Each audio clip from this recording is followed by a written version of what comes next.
జరిగింది కాబట్టి ఇంత ఆలస్యం కూడా జరిగినట్టు కూడా అధికారులు కూడా చెప్పడం జరుగుతుంది. Right, thank you Naveen. మళ్ళీ అప్డేట్స్ కోసం మిమ్మల్ని కాంటాక్ట్ చేస్తాం. ఇక డిబేట్లోకి వెళ్తే పెద్దిరెడ్డి రవికిరణ్ గారు చూశారు కదా, నిన్న మధ్యాహ్నం 12:20 నుంచి ఈరోజు తెల్లవారుజాము వరకు జరిగిన డెవలప్మెంట్స్. సబ్సిక్వెంట్గా మనం చూసాం, కేఏ పాల్ మాట్లాడారు, ఆర్జీవి ట్వీట్ చేశారు, గుళ్ళలోనూ లేకపోతే బ్రహ్మోత్సవాల సమయంలో భక్తులు పోతే దేవుళ్ళని అరెస్ట్ చేస్తారని ఆర్జీవి ట్వీట్ చేశారు. కేఏ పాల్ ఏమో బట్టతలకి మోకాలికి ముడేసి పుష్కరాల్లో 29 మంది చనిపోయారు కదా, మరి చంద్రబాబుని ఎందుకు అరెస్ట్ చేయలేదని ఆయన. సరే, ఎవరి దూరంలో వాళ్ళు చెలరేగిపోయారు, పేటరేగిపోయారు. నిజంగా అల్లు అర్జున్ అరెస్టు వెనక కాన్స్పరసీ ఉంది, పొలిటికల్ కాన్స్పరసీ ఉందనే కోణం అయితే సోషల్ మీడియాలో దాని మీద బలంగా చర్చ జరుగుతోంది. మెయిన్ స్ట్రీమ్ మీడియాకి కొన్ని పరిమితులు ఉన్నాయి కాబట్టి ఆ చర్చ ఆ దిశగా అంతవరకు నడవలేదు. రవికిరణ్ గారు మీరేమంటారు?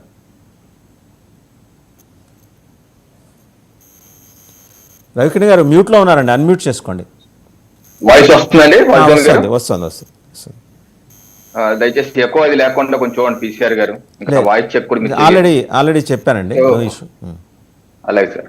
వాసుదేవన్ గారు, ముందుగా మీకు తోటి ప్యానలిస్ట్కి 9 టీవీ వీక్షకులందరికీ శుభోదయం అండి.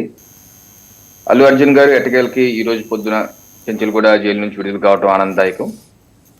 అయితే ఇప్పుడు అల్లు అర్జున్ గారు సినిమా స్టారు, ఒక జాతీయ, ఇది దశాబ్దాల తెలుగు చరిత్ర పరిశ్రమలోనే ఒక జాతీయ స్థాయి పురస్కారం అందుకున్నటువంటి నటులు వేరే ఎవరు లేరు, కేవలం అల్లు అర్జున్ మాత్రమే అటువంటి పురస్కారం అందుకున్న వ్యక్తి. సరే, ఇవన్నీ పక్కన పెట్టేయండి. అతని యాక్టరా లేకపోతే ఏంటా, లేకపోతే ముఖ్యమంత్రి రేవంత్ రెడ్డి గారి భాషల్లో అయితే వాళ్ళు ఏమన్నా దేశభక్తులా, వాళ్ళు ఏమన్నా ఇండియా పాకిస్తాన్ బోర్డర్ లో పనిచేసే సైనికుల, సరే ఆయన ఉద్దేశం అది. సో అది పక్కన పెట్టి ఒక సామాన్య పౌరుడే కదా, 140 కోట్ల ప్రజల్లో ఒక పౌరుడు. ఓకే, అతను డిసెంబర్ 4వ తారీఖు సినిమా చుట్టాకి వెళ్ళారు. అక్కడ తోపులాటలు జరిగాయి. రేవతి గారు పాపం కాలం చేశారు. వారి ఆత్మకి శాంతి చేకూరాలని కోరుకుంటున్నాను. వారి అబ్బాయి కూడా ఇప్పటికీ ఆసుపత్రిలో ఉన్నారు, వారు కూడా తొందరగా కోలుకోవాలని చెప్పేసి భగవంతుడు ప్రార్థిస్తున్నాను. అయితే ఆ సబ్సిక్వెంట్ గా రేవతి గారి భర్త భాస్కర్ గారు ఇచ్చినటువంటి ఫిర్యాదు, ఇది ఎఫ్ఐఆర్ నెంబర్ 376/2024, డిసెంబర్ 5వ తారీఖు తెల్లారుజామున 4 గంటలకి ఇది ఒకసారి గుర్తుపెట్టుకోవాలి. ఎందుకంటే ఈ ఎఫ్ఐఆర్ లో లిఖిత పూర్వకంగా భాస్కర్ గారు ఇచ్చినటువంటి ఫిర్యాదు, లిఖిత పూర్వ ఫిర్యాదు. దీనిలో ఇన్స్పెక్టర్ గారు 4 గంటలు రిసీవ్ చేసుకున్నానని చెప్పి అంటారు. 4 గంటలకు ఇన్స్పెక్టర్లు పోలీస్ స్టేషన్ లో ఉంటారంటే తెల్లారుజాము 4 గంటలు, సాయంత్రం 4 గంటలు కాదు, తెల్లారుజాము 4 గంటలు. ఇది ఎలా ఉన్నారో, మరి 4 గంటలకు ఎలా తీస్తున్నారో నాకు అర్థం కాదు. 1. 2, ఈ లిఖిత పూర్వకంగా భాస్కర్ గారు ఇచ్చిన ఫిర్యాదులోని ఏమన్నారంటే, నా భార్య రేవతి మరణానికి మరియు నా కొడుకు శ్రీతేజ్ ఆసుపత్రి పాలు అవటానికి కారణం అయిన సంధ్యా థియేటర్ యాజమాన్యం సిబ్బందితో పాటుగా ఈ తోపులాటకి కారణమైన హీరో అల్లు అర్జున్ మరియు పర్సనల్ సిబ్బందిపై కూడా చట్టరీత్యా చర్య తీసుకోవాలి. తోపులాటలకి అన్నారు ఆయన. హత్య చేయడానికి ప్రయత్నించారు నా భార్యని, నా కొడుకుని హత్య చేయడానికి ప్రయత్నించారని రాశారండి ఇక్కడ. తోపులాట కంటే సెక్షన్ బిఎన్ఎస్ 105, 118 ఎలా పెడతారండి? ఎలా పెడతారు ఆ సెక్షన్స్ ఏంటి? హత్యాయత్నం కేసు తోపులాటలు అనే దానికి ఎలా పెడతారు? ఎందుకు పెట్టారు? ఓకే, అయిపోయింది. 8 రోజుల పాటు మీరు వెయిట్ చేశారు. శుక్రవారం మధ్యాహ్నం 12 గంటలకే మీరు నిధులాట కారణం ఏంటి? రేవంత్ రెడ్డి గారు ముఖ్యమంత్రియే కాదు, ఆ రాష్ట్ర హోంమంత్రి కూడా. మీరు సమానం చెప్పాలి. శుక్రవారం 12 గంటలకి శని ఆదివారం కోర్టు సెలవు తెలిసి కూడా 12 గంటలు నిద్రలేసి ఆ ఇంటి బెడ్రూమ్ లోకి వెళ్ళి ఒక పౌరుణ్ణి, సినిమా సెలబ్రిటీ పక్కన పెట్టండి, ఒక పౌరుణ్ణి ఆ రకంగా బెడ్రూమ్ లోకి వెళ్ళి బట్టలు కూడా మార్చుకోలేకుండా అరెస్ట్ చేసే అధికారం ఉందా? అలా చేయవచ్చునా? ఆ తీరు సబబా? మీరు కూడా గతంలో రేవంత్ రెడ్డి గారు మిమ్మల్ని కూడా గతంలో కూడా అరెస్ట్ చేశారు. అప్పుడు కూడా మీరు మానవ హక్కుల గురించి చాలా చెప్పారు. మరి ఈ రోజు ఉల్లంఘన మానవ హక్కులు, మీరు హోంమంత్రిగా ఉన్న విషయంలో ఉల్లంఘన మానవ హక్కుల పరిస్థితి ఏంటి? ఇంకో పాయింట్, మీ ప్రభుత్వం హోంమంత్రిగా, ముఖ్యమంత్రిగా మీ ప్రభుత్వం రేవంత్ రెడ్డి గారు నిన్న మ్యాజిస్ట్రేట్ కోర్టులోను, హైకోర్టులోను, ఆఖరికి ఢిల్లీలో ఉన్నటువంటి ఆజ్ తక్ 2024 కాంక్లేవ్ రేవంత్ రెడ్డి గారు చెప్తుంది ఏంటి? మా పోలీసులకు సమాచారం ఇవ్వలేదు, మాకు ఎట్లా చెప్పలేదు, చెప్పకుండా వచ్చేస్తే ఎలాగా అని 4-5 సార్లు చెప్పారు. కోర్టుల్లో కూడా చెప్పారు. ఇదేంటంటే డిసెంబర్ 2వ తారీఖు సంధ్యా థియేటర్ యాజమాన్యం చిక్కడపల్లి ఏసీపీకి రాసిన లేఖ 2 రోజుల ముందు 48 గంటల ముందు రాసిన లేఖ దీనిలో స్పష్టంగా హీరో హీరోయిన్ డిసెంబర్ 4 రాత్రి 9:30 జరిగినటువంటి ఈ యొక్క చిత్ర ప్రీమియర్ షోకి వస్తున్నారు.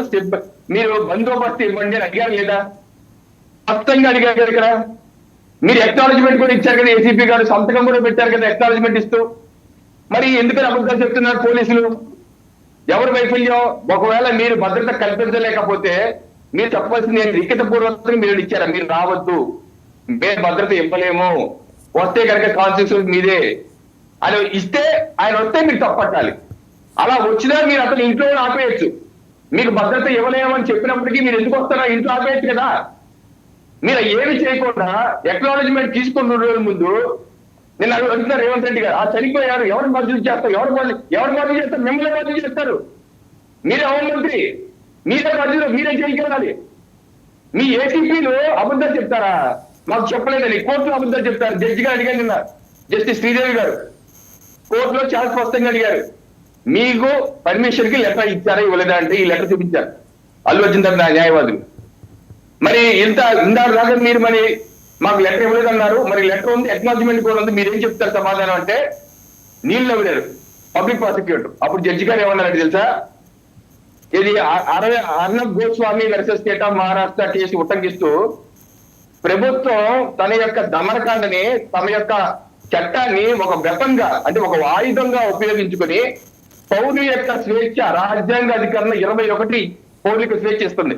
దాన్ని హరిస్తుంటే హైకోర్టు విశేషమైనటువంటి అధికారం, రాజ్యాంగ అధికరణ 226 ప్రకారం హైకోర్టు క్వాష్ పిటిషన్ కూడా యాంటిసిపేటరీ బెయిల్ గా స్వీకరించొచ్చని సుప్రీంకోర్టు జడ్జిమెంట్ ఇచ్చింది. మీరు ఈ రోజు అతని మీద పెట్టిన కేసులు ఆ సెక్షన్లు అతనికి వర్తించవు, పైపెచ్చు మీరు ఇది కావాలని చేస్తున్నట్టు కనబడుతుంది. అందుకే నేను ఆ యొక్క సెక్షన్ ని ఇన్వోక్ చేస్తూ ముందస్తు బెయిల్ ఇస్తున్నా అన్నారు. హైకోర్టు స్పష్టంగా చెప్పింది మానవ హక్కుల వల్ల చేసింది ప్రభుత్వాన్ని. సిగ్గుపడాలి మీ ప్రభుత్వం, రేవంత్ రెడ్డి గారు సిగ్గుపడాలి. ఏ రకంగా మీరు హైకోర్టు చివాటు కొడుతున్నారు, అబద్ధాలు చెప్తున్నారు. ఈ రోజు మళ్ళీ దేశభక్తులా అలేవల స్వాతంత్ర సైనికులా? ఏ దేశభక్తులు కాకపోతే సైనికులు కాకపోతే 140 కోట్ల రూపాయల రక్షణ ఇవ్వరా మీరు? మీరు అది పట్టదా? ఇదే విధంగా వాజ్పేయి గారు కాంగ్రెస్ ప్రభుత్వం మహారాష్ట్రలో అర్నబ్ గోస్వామి కేసు కావచ్చు, అప్పుడు ముఖ్యమంత్రి ఎవరున్నారంటే ఉద్ధవ్ ఠాకరే గారు. ఉద్ధవ్ ఠాకరే కాంగ్రెస్ సంకీర్ణ ప్రభుత్వం ఉంటే ఇట్లాగే చేశారు. అప్పుడు బాలీవుడ్ నటి కంగనా రనౌత్ మీద కూడా ఉద్ధవ్ ఠాకరే ఇలాగే కేసులు పెట్టి జైలు పెట్టి ఆ ఇల్లుని కూల్చేశారు. అప్పుడు కంగనా రనౌత్ గారు ఒకే ఒక మాట అన్నారు, ఆజ్ మేరా ఘర్ టూటా హై ఉద్ధవ్, కల్ తుమారా గమన్ టూటేగా. ఈ రోజు నాకు ఇల్లు కూల్చావు, రేపు నీ అహంకారం కూలుస్తారన్నారు. మొన్న మహారాష్ట్ర ఎన్నికలు అయ్యాక అదే వైరల్ అయింది. ఇదే విషయం గుర్తుపెట్టుకుని రేవంత్ రెడ్డి గారు, మీకు కూడా అదే గతి పడుతుంది. కాంగ్రెస్ ప్రభుత్వం మీకు కూడా అదే గతి పడుతుంది. రైట్, చాలా వాలిడ్ పాయింట్స్ రవికిరణ్ గారు రైజ్ చేశారు. జ్యుడిషియల్ గా ఉన్న దాంట్లో ఒక మాట రాయపాటి అరుణ్ గారి దగ్గరికి వెళ్దాం. అల్లు అర్జున్ రిలీజ్ అయ్యారు.